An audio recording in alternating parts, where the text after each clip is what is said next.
All right. Good evening. Good evening, everyone. I want to personally welcome you to our safe place, a community where we are fostering love, inclusion, support, and understanding that we are coming together all to make things better for each other.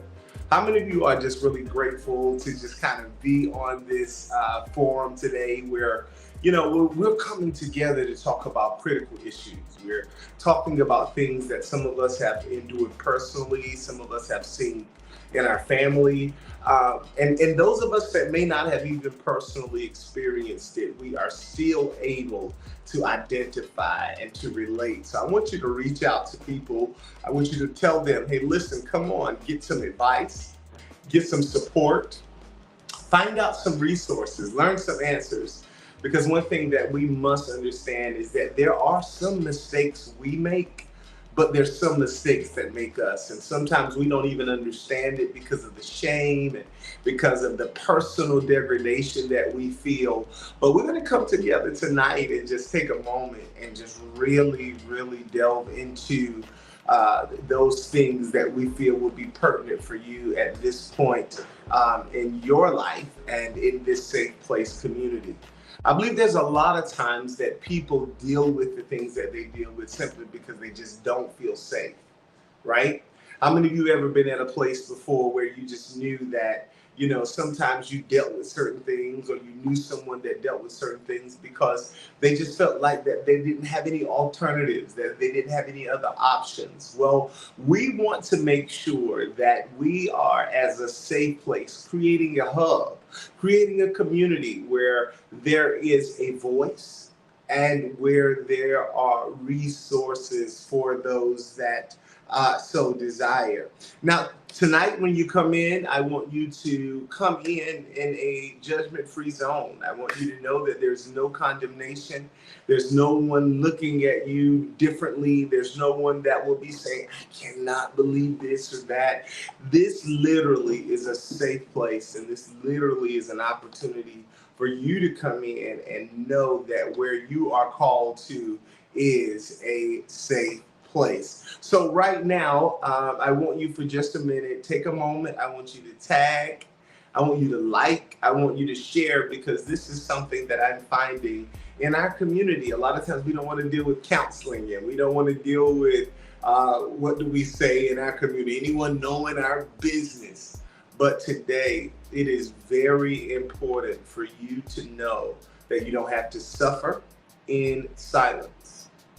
You do not have to suffer in silence. And I want to make sure that you also are able to see those that you love from a different perspective and not just think, hey, I just don't know what to do with them. And there's this frustration, a lot of times when there are those that need help, we see them and the help that they need, it becomes a challenge for us to help them because we feel remiss with our resources, or we don't know what to say, or we just become frustrated with their journey.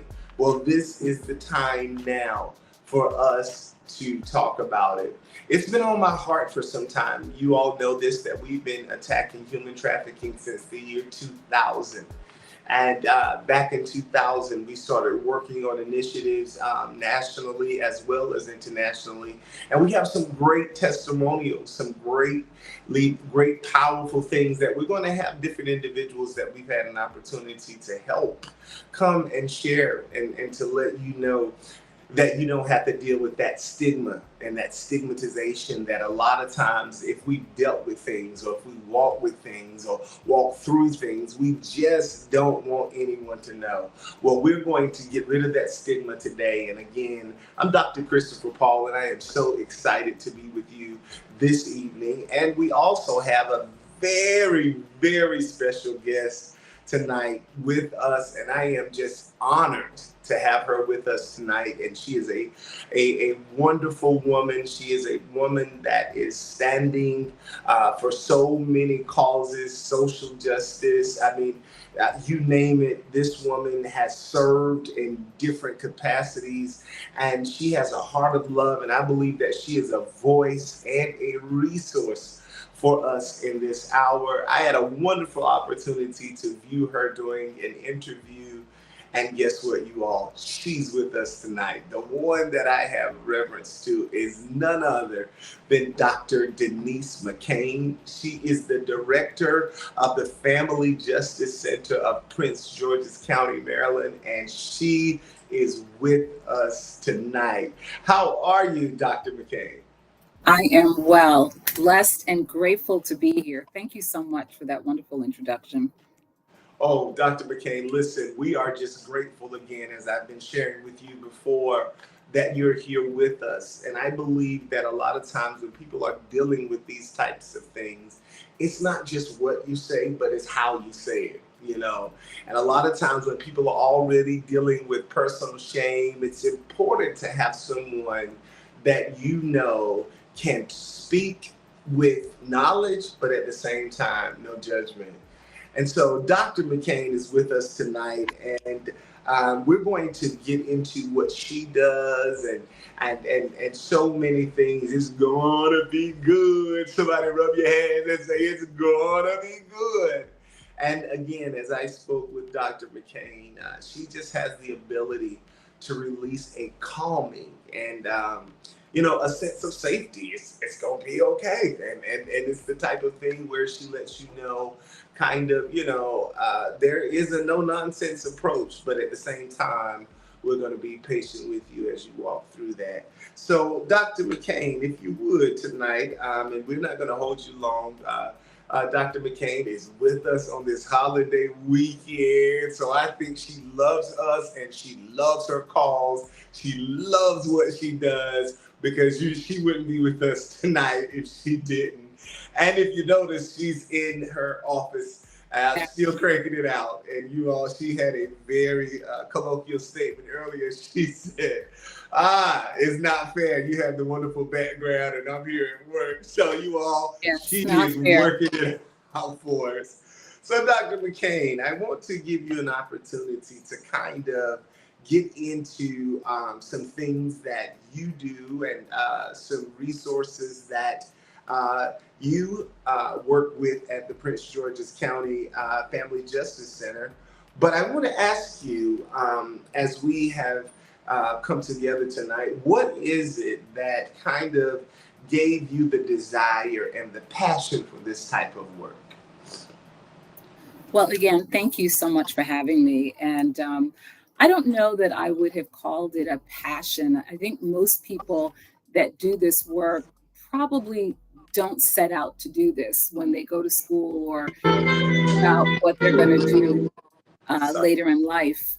My background and what really prompted me in this field was personal experience. My first real lesson and work with domestic violence came from my home. My mother was a victim of abuse. And as an only child growing up in a household, as you pointed out earlier, back during those times, this was a real secret. It was a private family matter. No one talked about it. In addition to that, there weren't even laws or services for, for protection or anywhere for my mother to go. So more often than not, the police would come and they would ask, well, what did you do to upset him? And or upset my father and or tell him to go take a walk. But the abuse was very, very violent. And it ultimately was tragic. It ultimately cost my mother her life. And from that point on, I realized that there was a need for me personally to do work in this field because I understood how difficult it was for my mother. While there were no resources, I understood what it was like to be trapped in a home, in an environment where she didn't have the financial means to leave. And despite the fact that my father was very successful, he was the breadwinner, and she feared that she wouldn't be able to provide for me the things that she wanted me to have. So she stayed in that situation. So again, I think the passion, or I just have this intrinsic understanding of what it's like to be a victim. So when people and women come to the Family Justice Center, while I am the director and I make decisions and I run the agency, I have a heart for this because I see my mother, I see myself, I see people who are suffering and they want someone to reach out to them and help them and to show the level of compassion, non judgmentally, recognizing that they need help and care. So that for me was really the impetus, just having been there, done that, knowing what this is like, and knowing how difficult it is to come out and ask for help. And then when you do, wanting people to treat you in a way that shows respect and dignity. Mm. Well, Dr. McCain, it is one thing to have sympathy, but it is another thing to have empathy. And I can share those same sentiments, and I believe that is really the kind of the pulchritude under why I have kind of just uh, jumped in head first as well with this. My mother also dealt with quite a bit of domestic violence, and she was the type that was kind of, we would leave and come back, and and I want to say this, and this is kind of that can of worms that I'm going to open up. A lot of times, even religious beliefs, Oh, right? absolutely. Mhm. um, have people thinking that I'm supposed to endure this, you Absolutely. know, Absolutely. and Dr. McCain, I think that a lot of times, of course, we love the unity of marriage and that part, but when it becomes at a point where someone is dealing with abuse, what would you say, Dr. McCain, with that intersection of faith-based belief systems and dealing with the actual abuse? That's a tough one. And, as you pointed out, it is a cultural issue, particularly in our community, where we are rooted in Christianity and the church. And, we're a Bible believing people. And, the Bible says that, what God brought together, no one should separate. These rigid stereotypical roles that are also portrayed in the Bible, that the man is the head of the household. So I think when we are confronted with women largely, men are also victims. So let's just be clear about that. But the overwhelming majority of victims are women. When we are confronted with that, the first thing I tell someone is that God did not put you here to be abused. No one deserves to be abused. And if you believe and if you really read the Bible tells very clearly that husbands are supposed to love their wives as God loved the church. So That's you right. can take that same scripture, and quite interestingly, that's what men who perpetrate and use religion as a means of holding a woman there, they quote scripture that supports what they want to do to justify their behavior. But you have to be real and look at all of it. And again, it's helping them understand that they don't deserve to be abused, that God didn't put them here to be abused. And fortunately, I found now there are more churches, more pastors that are really embracing that philosophy, but they need to do more and they need to talk about it from the pulpit so that women and men feel that the church is a place they can go to get support if they need it. Mm. And that's a great thing, Dr. McCain. And I want to say this to our audience. A lot of times when we read the Bible, we can be so literal and we can be a fundamentalist, and we take things so literally that we are not able to contextualize things. And if you're not able to contextualize things, it would seem that there's a fallibility. And so I think it's very important. I want to say to everyone, I say this all the time: don't take the Amelia Bedelia syndrome with the Bible. And I don't know if any of you know about that, but I I haven't grew heard up. that one before. Like that. Not heard that one. Yes. And those of you that know Amelia Bedelia, drop it in the comments. Amelia Bedelia, just give me some interaction here. But Dr. McCain, I want to ask you this, and as we are kind of going and kind of uh, dealing with that faith and that intersection between religion and abuse, I also want to focus here for just a minute, that it is important for you to forgive yourself. And while we are speaking here about faith, I believe a lot of times when individuals don't have faith in themselves and they don't have a sense of value within themselves, that they deal with things that they shouldn't, right? And a Yeah. lot of times because of that, we find that we have individuals, as I said, that don't have that faith and belief, and they don't have that value system within themselves for different reasons. Sometimes people don't value themselves, Dr. McCain, because of the hats that they wear, and maybe one of the hats that they've worn has caused them some pain, or they were not successful.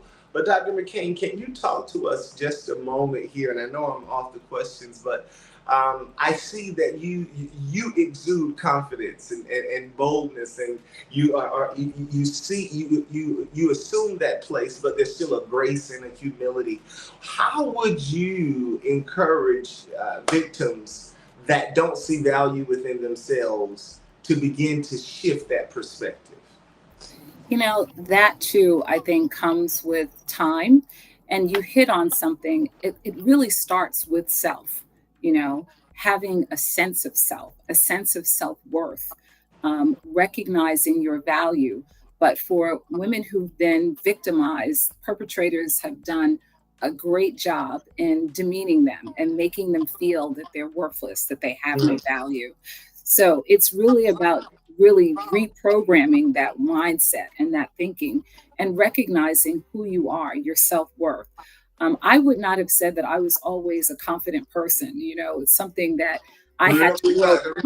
Believe it or not, I wasn't. But I think because, as with so many other people, I think we grow up, we hear things.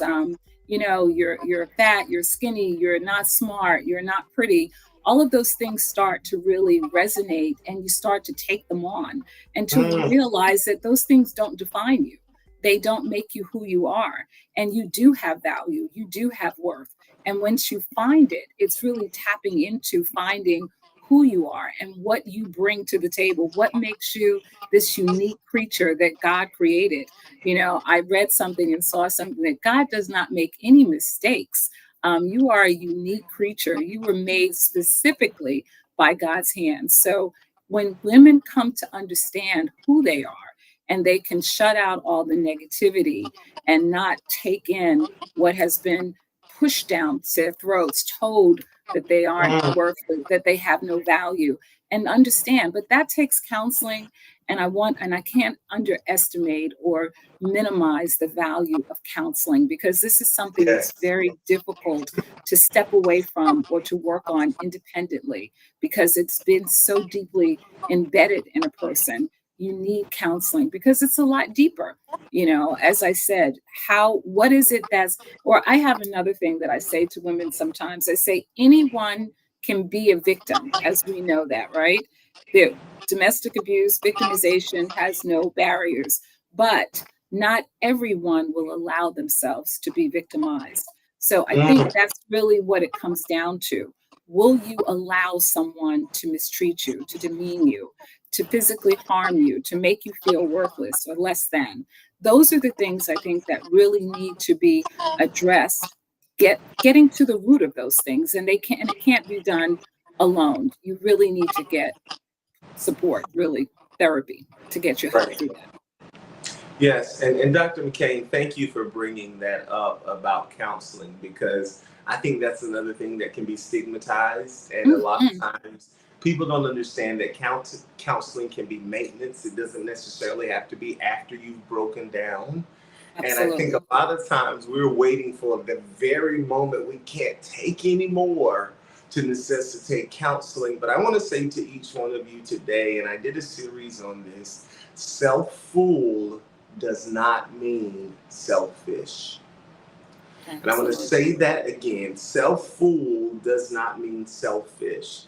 And I want each one of you that are in our audience tonight to understand that choosing you is not something that a lot of times that you are taught, that you're comfortable with.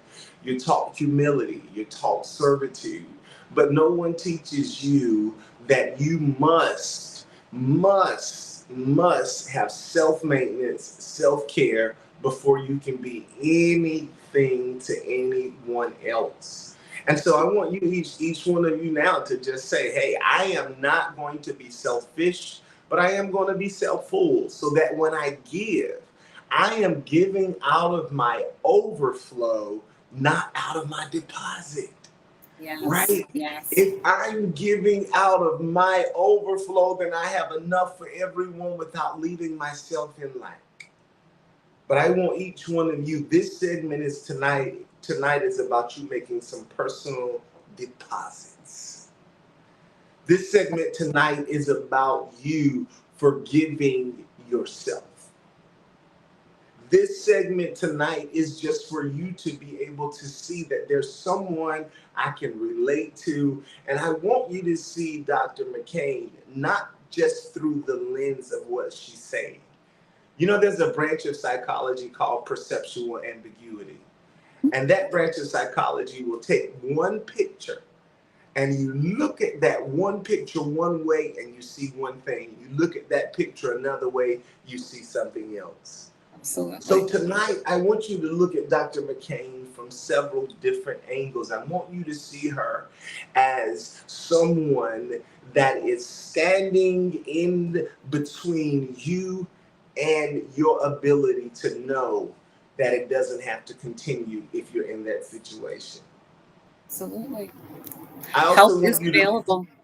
yes, and I also want you to look at her as that person. And I just want to say this, that God has sent tonight to stir your mind and drop some things in your heart and in your spirit for those of you that are looking for a way out. Dr. McCain, if I could ask you, what is one of the most, and I know we wouldn't disclose any personal information, but what is one of the situations that you've seen escalate to become tragic so that we can see it may start here, but don't let it get here? Well, there's several, again, in this line of business, having done this for years, 30 plus years, there are all kinds of situations, and important to recognize the circumstances are all very different. But what I can say, and this is a situation, a case that was made very public in the media. I think many of you probably have heard and know of Yvette Cade. She was someone that I worked with when I was at a local domestic violence agency. She was in a very abusive relationship with a lot of support and a lot of counseling. She was eventually strong and able to go out and to get a protective order. She attempted to get a protective order. Unfortunately, the court denied her protective order. God only knows why. The judge decided that she didn't need one. And her abusive partner actually went to her place of employment and doused her with gasoline and set her aflame. Fortunately, and she was severely, severely burned. Fortunately, she did survive, and she's, after years of treatment and operations and surgeries, she's much better and has become a voice for domestic violence. But I think what I can say about that situation, which is like so many others, and I want listeners to hear this, is that women who are in very severe or fatal domestic situations, they never, ever, ever think that their situation is going to escalate to the Mm, point where they're almost killed. They always think, well, it didn't happen that time, or it wasn't that bad, or maybe even I did something to cause it, and next time I won't. The reality of it is that you may never have a next time that allows you to think about the next time, because it really doesn't take much. Particularly now, we're seeing cases that are much more lethal. They're involving guns and strangulation, which is mm, something that just recently became a felony in the state of Maryland. It takes a matter of seconds and a few pounds of pressure on mm, someone's neck to kill you, unconsciousness, and then death. And it mm, is a very powerful tool to frighten someone or to have them realize that your life is literally in my hands and I can take it in a second. So, the key and the thing to take away from here is to know that this is serious, and people that abuse, they don't have a stop sign, they don't have that warning light in them that tells them enough, stop. It could be very, very lethal, and unfortunately many cases are. And so the key and what we've always tried to do, we give safety plans, we talk about situations to help women get out of those cases, get out of those homes, and to still be safe, even if they have to stay there until they can leave, how to be safe, because Mm, this is literally about life and death. wow. And that kind of segues into what we were speaking of, Dr. McCain. And I like what you were saying, and it is just so unfortunate that that young lady dealt with that situation. But it is, like you said, not so uncommon to see these retaliatory issues in these women, between men and women, when women try to leave. And uh, what would you say, Dr. McCain? And I like how you hit on strangulation has now become a felony. Some of the policy changes that you've seen throughout your tenure in this area of work. I noticed one thing that you said was in the beginning, with your mother, there were no resources really. And that's so true. Crazy. Hard to believe, right? Hard to It's, believe. Yeah. and I saw it with my mother, so I know exactly what you're speaking of. And so, if you could, Dr. McCain, and this will be our last question, we're going to let you get out of there. We're going to give our audience an opportunity. There's a couple of questions here, but from then to now, what would you say are the most significant policy changes or resources available for those that may think there are no resources available? Well, I think the most significant was the passage of the Violence Against Women Act, VAWA. That really put changed the entire landscape of domestic violence, largely by bringing resources into the field. So we now have shelters, which again, we talked about, there were no shelters, there was no place to go.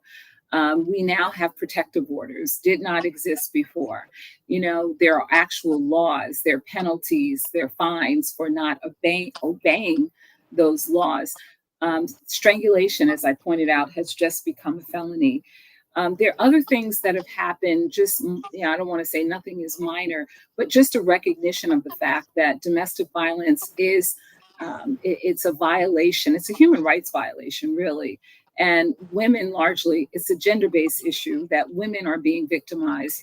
And so the changes have really largely supported making sure that resources, services are available, not just housing, shelter, but also the opportunity to leave. And if you go from one state to another state and you have a protective order, that protective order is valid no matter where you go.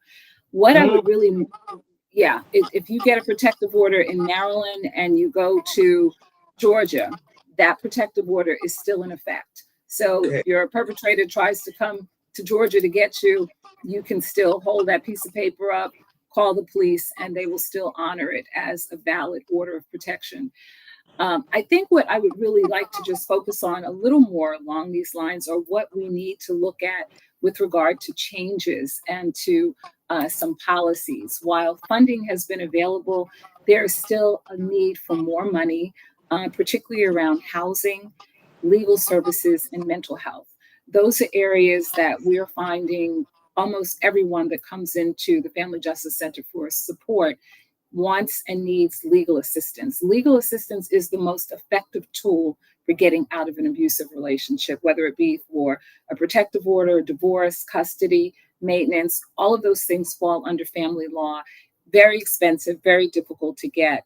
I also think that we need to do more with abusers with regard to mandating that they get treatment, abuser Mm, intervention programs, while the research is out as to whether or not they're really effective, but doing nothing is certainly not effective. And I think that they should all go through it. It's along the lines of counseling. If you want to just look at it as counseling to help them sort of get to understand why they abuse, because that is really the question, not why women stay with them, but why do you abuse? That's really the question that we should be asking. And then I would also say that we should really look at finding ways to help women when they're trying to get out of these situations, particularly when they leave at that time, what's available for them. We need to have financial resources available. We need to make job opportunities available, which is why so many go back. Why they can't leave is because they aren't able to self sustain. They can't take care of themselves. The overwhelming majority of clients that we have little to no income. So, what does that mean? Can't get a job. I don't have a place to live. So, what else am I going to do but go back to him? So I think those are some things that we should really start looking at. If we're talking about policies effectuating change, something that's really systemic, that's going to make a difference and really improve the response to victims, that's really where we should start looking. Well, Dr. McCain, I just want to say to you that this information that you're sharing with us, it also helps us know how to advocate in our local communities, how to amplify this message, and how to mobilize those individuals that will be effective agents and voices of change. And we have a question, Dr. McCain, for you tonight. And let me see here. The question is, what are some ways to practice self-care when you are going through this type of trauma? And if you have any questions tonight, drop them in. This is our question and answer segment as we're wrapping up. Dr. Self McCain. Self care is important for everyone, and I would say even more so for a person who is being mentally, physically abused in any form of abuse, because really you have to look at survival. I mean, that's really what this comes down to. Self care is synonymous with survival to maintain your sanity, your peace. My suggestion would be to find something that is special to you, something that you can do, even if taking a walk, reading a book, doing something to really remove yourself from the present circumstances and try to focus on where you see yourself going or where you want to be, and not living in that moment, because today is not your future. And to get Mm. to your future, you have to be strong, you have to be mentally able to withstand where you are. But that also means that you have to be working on doing the things that are necessary to change those circumstances, which means if it's getting out, making a plan. What do I have to do? How long is it going to take? Who do I need to see? I would encourage you to come get help. Get help and let somebody walk with you to help you to make those changes and to do that. But self-care is extremely important. And again, it's unique to every individual, because what I would do for self-care may not be the same for you. For me, it's sometimes going home and eating some skinny popcorn and just watching something on television that's mindless, that takes that everything else that's in my head out of it. So, that's a little thing that I like to do. So for everybody, it's different, but whatever it is, as small or as big as it can be. But for me, it's a little thing. Just let me sit there and have some popcorn and watch mindless television, and I'm good. And Dr. McCain, if you and those of you that heard her say that, it's not always about, scheduling a vacation. As she said, it's not always about the big things, but when you can start putting self-care in your normal routine, that's what is so important. And Dr. McCain, I want to thank you again for being with us tonight, for the next 4 months. And of course, I'll be getting more information to you on this. We will be dealing with human trafficking, domestic Yes. violence, Alzheimer's awareness, and child's weapons safety. But you kicked it off for us, Dr. McCain, and I'm just going to say it. God kind of gives us the desires of our heart. I saw you on. I was like, this lady. I told the producers I want to open the segment. So Oh, you're thank you wonderful. so much. Well, So thank much, you. Dr. Thank you McCain. so much for having me, but also thank you for doing what you're doing and providing this opportunity and this space for people to learn and to just feel that they can share their thoughts and get help and resources. And that's important and very powerful. So, blessings to you for doing this as well. And it's really been my pleasure to be here. Well, thank you so much, Dr. McCain, and you have shared with us. And I'm going to say it like my mother would say it in church. What you shared with us has been like a slow cooling rain. And I just love that. settle in. I love Good. that. I love it. Well, again, thank you. It's been my pleasure. Thank you, Dr. McCain. And to our audience, I want you to know, and I'm going to say this to you, and I'm going to share this with you just like I would any other person. My mother, any other woman that's dear to me, I want to say the first thing that you got to do is know that this chapter is not your finality. You know, we hear this a lot of times, and I like what Psalms says when we present God with the tables of our heart, he rewrites the pages of our life. And I want each one of you to know that there is a narrative that you can rewrite. There is a narrative that you can rewrite right now, and you can make up in your mind that from this day forward, from this moment forward, I'm going to choose me. I'm going to begin to shift my perspective. I'm going to forgive myself. I'm going to add value to myself. So what? I may have made mistakes. Well, guess what? You are no one's child to be disciplined like a child for being beat, if you would, for what you may have done right or wrong. You know, we all heard that specific iconic term on that movie. I won't mention the name for copyright rights, but beat him. You remember that? And in that culture, that was just kind of what it was like. The reprimand was a physical abuse. And people actually thought that that was okay. Well, guess what? Even if you made a mistake, even if you've done something wrong, I want to say to you again that sometimes you just got to get it in your head. I'm not wrong. I'm just rare. I mean, I just don't see things the same way as others, but I've got to make up in my mind one thing that I must do in my rarity. I must protect my peace at all costs. So Amen. I want to say thank you again, Dr. McCain. We honor you. We appreciate the work that you're doing at the Family Justice Center. And I don't know if you know him, but I was speaking with uh, our bishop. That I am his successor. I don't know if you know Dr. David Billings, but he was one of those that helped pilot the Family Justice Center when it first Yes. started. Yes. We've been here Okay. now for almost 8 years. Yeah. We're going Yeah. strong.